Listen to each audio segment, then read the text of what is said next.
दोस्तों, स्वागत है आपका टाइप हॉरर में। आज की कहानी दोस्तों आपको मैं नहीं कुणाल सुनाएंगे। तो अगर आपको उनकी आवाज़ अच्छी लगे तो इस वीडियो को लाइक कर दीजिएगा और चैनल को सब्सक्राइब भी कर देना और हमें स्ट्रीमिंग प्लेटफॉर्म्स पर भी ज़रूर फॉलो करना। तो टाइम ना ज़्यादा बर्बाद करते हुए कहानी को शुरू करते हैं। तो दोस्तों, पार्क में घूमना किसे नहीं पसंद। ठंडा माहौल, हरी घास, झूले झूलते हुए बच्चे कितना मन को शांति देता है। पर अगर ये शांति किसी दर्दनाक घटना में बदल जाए तो क्या। तो दोस्तों, आज हम ऐसे ही एक कहानी को आपको सुनाएंगे। उससे पहले ऐसी ही हॉरर स्टोरीज़ को और सुनने के लिए चैनल को सब्सक्राइब करें और स्ट्रीमिंग प्लेटफॉर्म्स पर भी फॉलो करें।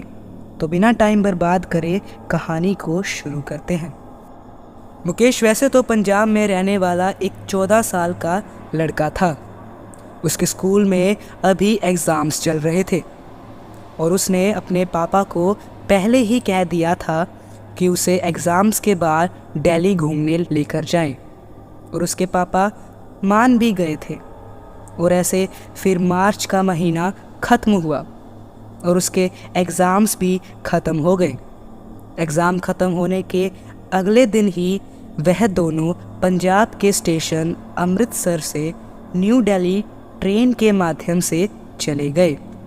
मुकेश की मम्मी घर पर ही रुकी क्योंकि उनका ब्यूटी पार्लर का काम था और वो अपनी दुकान छोड़कर नहीं आ सकते थे। इसलिए मुकेश और उसके पापा न्यू दिल्ली खुद ही चले गए। वो सुबह 6 बजे निकले और 2 बजे न्यू दिल्ली पहुंच गए। फिर नई दिल्ली स्टेशन उतरते ही मुकेश के पापा ने अपनी जेब से फ़ोन निकाला और उसकी बुआ को फ़ोन मिलाया। जी हाँ दोस्तों, मुकेश की बुआ भी है। मुकेश इस सफ़र में उसकी बुआ के घर ही रुकेगा। मुकेश की बुआ ने फ़ोन उठाया और उसके पापा मेट्रो के बारे में पूछने लगे। तभी मुकेश ने देखा कि एक आदमी बेघर सा उसे ही घूरी जा रहा है और मुकेश उसे देखकर सोच रहा है कि वो उसे क्यों घूर रहा है।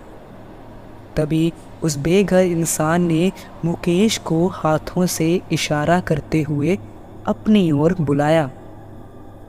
मुकेश के पापा प्लेटफॉर्म नंबर 5 की ओर मुंह करे खड़े थे और मुकेश को वो आदमी प्लेटफॉर्म नंबर 6 से बुला रहा था।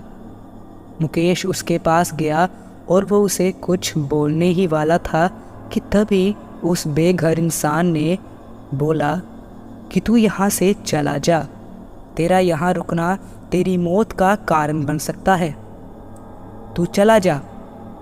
तभी मुकेश बोला, अरे अंकल, कुछ भी कहते हो, भला मुझे क्या हो सकता है, मैं तो बस घूमने आया हूँ।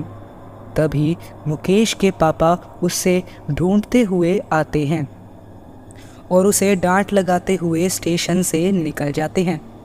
और फिर वो दोनों मेट्रो पकड़ के मुकेश की बुआ के घर पहुँच जाते हैं और वहाँ पहुँचते पहुँचते उन्हें 4-5 बज गए थे। तो वह थोड़ा आराम करते हैं और बातें करते हैं।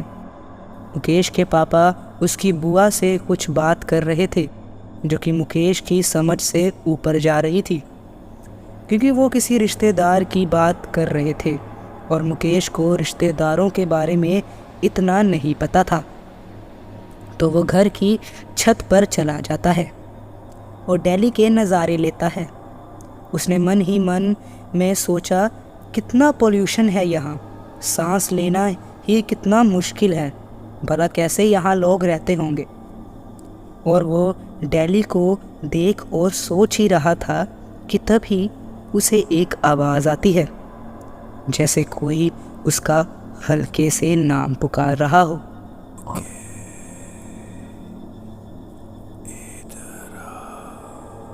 मुकेश ने उस आवाज़ को सिर्फ एक बार ही सुना।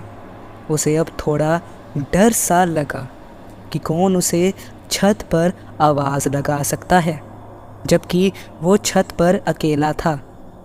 तभी वो नीचे भागा और नीचे पहुंचा और वो अपने पापा को बताने लगा कि कैसे उसे किसी ने आवाज़ मारी।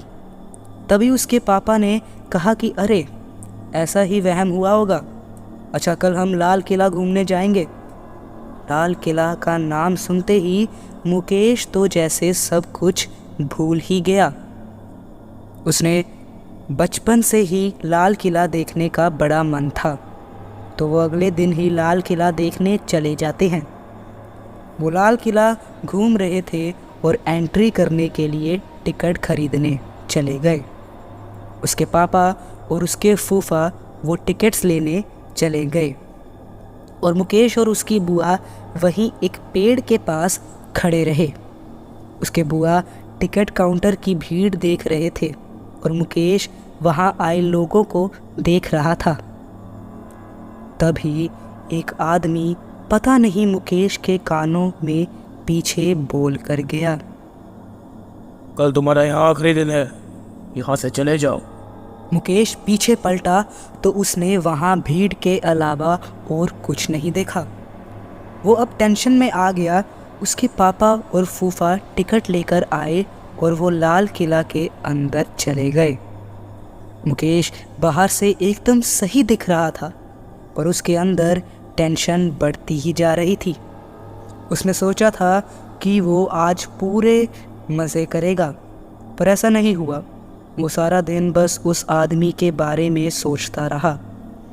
वो उसके कानों में कुछ बोल कर गया था। ऐसे ही फिर वो घर वापस आ गए। उसका मूड वैसे ही काफ़ी ऑफ था, तो मूड थोड़ा अच्छा करने के लिए वो मेडिटेशन करने बेडरूम में घुस गया और वो अपने माइंड को कंट्रोल करने लगा, पर वो नहीं कर पाया। फिर हार मान के वो दोबारा छत पर चला गया। उसे याद नहीं था कि उसके साथ छत पर क्या हुआ था।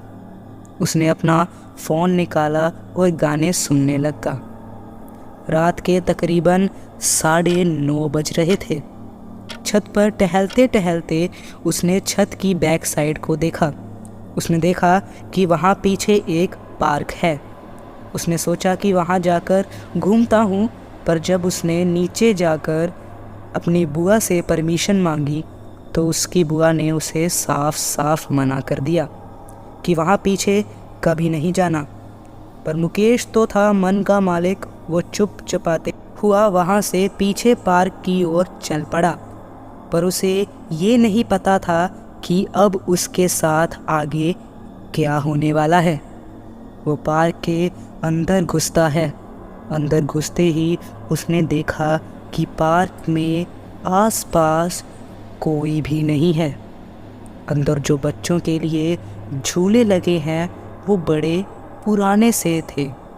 पार्क में एंट्री के लिए सिर्फ एक ही गेट था। वो गेट खुला पड़ा देखकर मुकेश अंदर घुस जाता है और वो गाने सुनते सुनते पार्क में घूमने लग जाता है। घूमते घूमते उसका ध्यान पार्क की ज़मीन पर पड़ता है। वहाँ कुछ लाल लाल सा गिरा हुआ था। वो लाल लाल देखते ही अचानक मौसम भी बारिश का हो जाता है। मुकेश ने टाइम देखा तो रात के 3 बजने वाले थे। लेकिन एक सेकेंड, मुकेश तो पार्क में 10 बजे के आसपास आया था। उसे यकीन ही नहीं हो रहा था कि 3 बजने वाले हैं और वहाँ घर पर सब मुकेश को ढूंढ रहे थे। मुकेश को कुछ अजीब सा लगने लगा। उसे ऐसा महसूस हो रहा था कि कोई उसके पेट में कोई तीखी चीज़ घुसा रहा है। उसने अपना पेट देखा तो वहाँ से खून बह रहा था। मुकेश ज़ोर से चीखा और तभी बिजली चमकी और वो भागता हुआ गेट की ओर गया। उसे समझ आ गया था कि जो लोग उसे कह रहे थे कि यहाँ से चला जा, वो सही ही कह रहे थे। वो गेट अब बंद हो गया था। मुकेश ज़ोर ज़ोर से उस पर अपने हाथ मार रहा था। पीछे एक आवाज़ आई। मेरी क्या गलती थी? मैंने क्या किया था जो मुझे इस पार्क में मार दिया? अब मैं किसी को नहीं छोड़ूंगी। तभी मुकेश पीछे पलटा और वो चुड़ैल मुकेश पर झपट पड़ी। फिर अगले दिन मुकेश वापस पंजाब तो गया, पर अपनी लाश के साथ। तो कैसी लगी आपको ये कहानी? हमें कमेंट करके ज़रूर बताना। और ऐसी ही मज़ेदार कहानियाँ सुनने के लिए हमारे चैनल को सब्सक्राइब करें और स्ट्रीमिंग पॉडकास्ट पर हमें फॉलो करें। धन्यवाद।